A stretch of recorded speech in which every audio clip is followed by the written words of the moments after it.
لوگ کہتے ہیں مولانا ہمارے ساتھ ایسا کیوں ہو رہا ہے؟ میں کہتا ہوں صرف ایک وجہ ہے، جو قوم قبر میں مصطفیٰ جان رحمت کو غمگین کر دے، اللہ کے رسول کو رنجیدہ کر دے، حضور کو دکھی کر دے، وہ قوم گھروں میں سکھ چین سے کیسے رہ سکتی ہے؟ یاد رکھنا، جب تک مصطفیٰ جان رحمت کو خوش کرتے رہے، خوشیاں تمہاری کنیزیں بن کر تمہارے پیچھے پیچھے چلتی رہی، جب سے رسول اللہ کو رنجیدہ کر رہے ہو، خوشیوں کے لیے در در کے محتاج ہو گئے، در در کے بھکاری ہو گئے۔ کیا سمجھتے ہو کون خوشیاں دے گا؟ خوشیاں دے گا جو خود خوشیوں کے لیے محتاج ہے، وہ خوشیاں دیں گے۔ بے شک بے شک۔ آپ سیاسی لیڈروں کے دروازے پہ خوشیوں کی بھیک مانگ رہے ہو، آپ اداکاروں کے دروازوں پہ خوشیوں کی بھیک مانگ رہے ہو، ان کی پرسنل لائف میں جھانک کے دیکھو، وہ خود خوش نہیں ہے۔ نیند کی 4 گولیاں کھا کر بھی ان کو سکون کی نیند نہیں آتی۔ جو اپنی سکون کی نیند نہ لا سکے وہ تمہیں کیا خوشیاں دیں گے؟ ان کا ظاہر دیکھ کر کے مت ترسو، مت بے چین ہو۔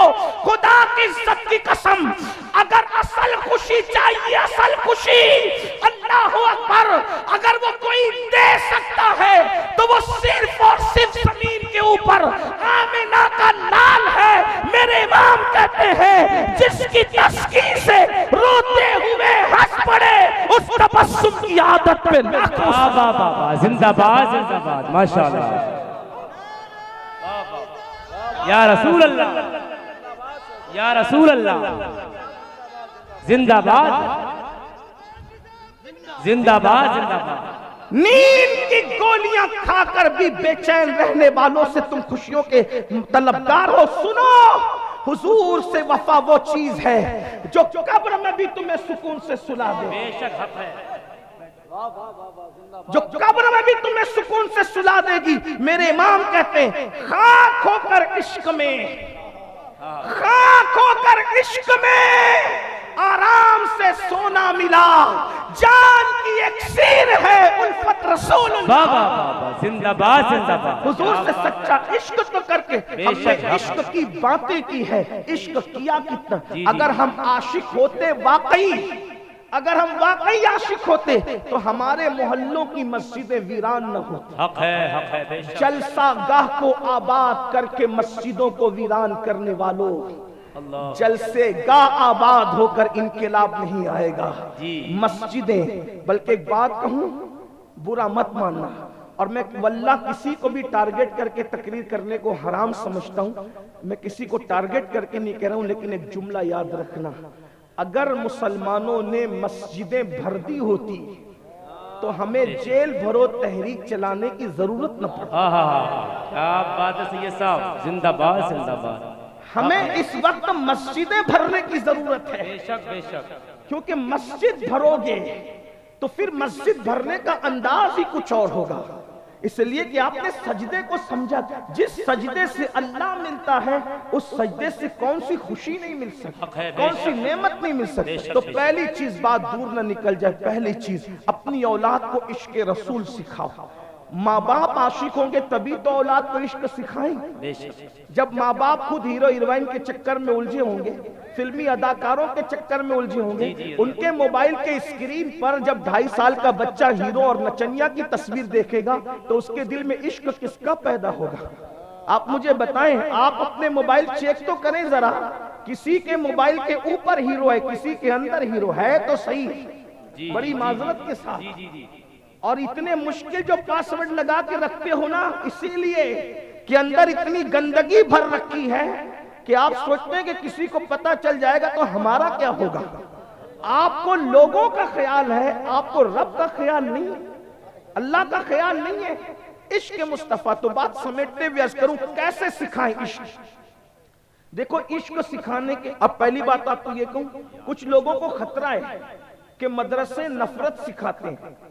میں کہتا ہوں کہ مدرسے میں کبھی نفرت سکھائی نہیں جا سکتی، بے شک حق ہے، کیونکہ ہمارے مدرسوں کی بنیاد عشق پر ہے، اور جس مدرسے کی بنیاد عشق پر نہ ہو وہ इमारत तो कहलाने का हकदार है, लेकिन मदरसा कहलाने का हकदार नहीं है। जी हजरत, फिर वो बेशक, कोई भी हो, बेशक, अच्छी बेशक। तरह याद रखना, इसलिए कि हमारे यहाँ इश्क को अव्वलियत दी जाती है।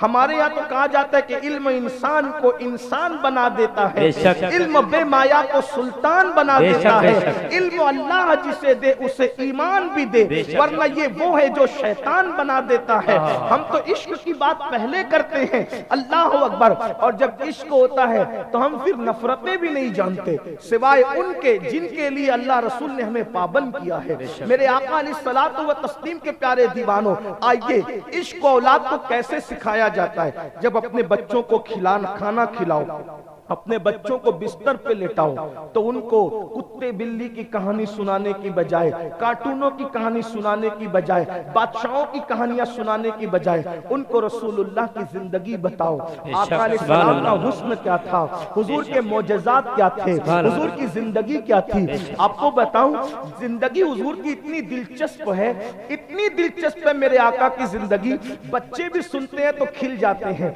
बड़े भी सुनते हैं तो उनको मजा आ जाता है, बूढ़े भी सुनते हैं तो उनको करार मिल जाता है। वो एक अलग सा उन्वान है, कभी हम उस पर सीरत पर गुफ्तगू कर सकते हैं, लेकिन यहाँ वक्त में इतनी गुंजाइश नहीं। मैं जल्दी से अपने उन्वान की तरफ आना चाहता हूँ। अल्लाह अकबर। लेकिन इश्क सिखाएं कैसे? माएँ और बहनें यहाँ पर मौजूद हैं, मैं अपनी बहनों की भी तवज्जो चाहता हूँ। मेरी बहनों, जब तुम खुद सीरियल में डूबी रहोगी और बच्चा दूध पीते पीते सीरियल देखने वाली माँ का दूध पिएगा, तो वो आशिक रसूल कैसे बनेगा, वो इनकलाबी कैसे बनेगा, उसके अंदर दीनी गैरत कैसे पैदा होगी, दीनी हमीयत कैसे पैदा होगी। वो माएँ हैं। अल्लाह अकबर। ओहद का मैदान सजने को है, ओहद का मैदान सजने को है। अल्लाह के रसूल सल्लल्लाहु अलैहि वसल्लम ने सैयदना बिलाल से कहा, बिलाल जाओ और मदीने की गलियों में ऐलान कर दो, रोने वालों मुसल्ले पर रोने का वक्त नहीं, सोने वालों सोने का वक्त नहीं, चलो। अल्लाह अकबर। मक्के के लोग आ गए हैं हमला करने के लिए और हमें मैदान ओहद जाना है। अल्लाह अल्लाह, और जान की नजरें लेकर जाना है, जान कुर्बान करने जाना है। सैयदना बिलाल रात की तारीकी में निकलते हैं, ऐलान करते हैं, ऐलान करते करते घूम रहे हैं। बहनों की खास तवज्जो। अल्लाह अकबर। बिलाल हबशी तो ऐलान कर रहे थे, ऐलान करने वाले को पता नहीं होता कि मैं गुजर किधर से रहा हूं, जाहिरी तौर पर तो यही है। अल्लाह अल्लाह। एक बेवा औरत जिसकी गोद उजड़ चुकी थी, जिसका सुहाग उजड़ चुका था, जिसका पूरा घर लुट चुका था, एक नन्ना सा 4-5 साल का बच्चा उसके घर में मौजूद था, बाकी कुछ मौजूद न था। वो बिस्तर पर सो रही थी। ऐसे आलम में बिलाल हबशी की आवाज उसके कानों से टकराई, रोने वालों रोने का वक्त नहीं, मुसल्ले पे रोने का वक्त नहीं, सोने वालों बिस्तरों पे सोने का वक्त नहीं, चलो चलो। जान की नजरें लेकर अल्लाह के रसूल तुम्हें तलब फरमा रहे हैं। वो खातून उठ बैठी, रोने लगी, या अल्लाह कैसा इम्तिहान है, देने वाला आज तलब कर रहा है, जिसने सब कुछ किया है आज वो जाने की नजरें तलब कर रहा है। अल्लाह मैं तेरे महबूब को दे क्या सकती हूँ, मैं तेरे महबूब को पेश क्या कर सकती हूँ। अल्लाह अकबर। शौहर तो शहीद हो चुके हैं, बेटा बड़ा था वो भी शहीद हो चुका है, एक नन्ही सी जान घर में है। अब मैं महबूब को दूं क्या, मैं हबीब को दूं क्या? देखो उन औरतों के ख्यालात। आज अगर अल्लाह अकबर कोई चंदा तलब करे तो औरतें कहती है, अरे मेरे शौहर तो बहुत चंदा देते, मैंने देने की क्या जरूरत है, मैंने दिन के नाम पे क्या देना, शौहर दे देते मेरा काम बन जाता है। मेरी बहन, शौहर ने दे दिया, शौहर का काम बना है, तू कब जन्नती होगी, तू जन्नत की तरफ कब आएगी? उन औरतों के हौसले देखो। अल्लाह अकबर।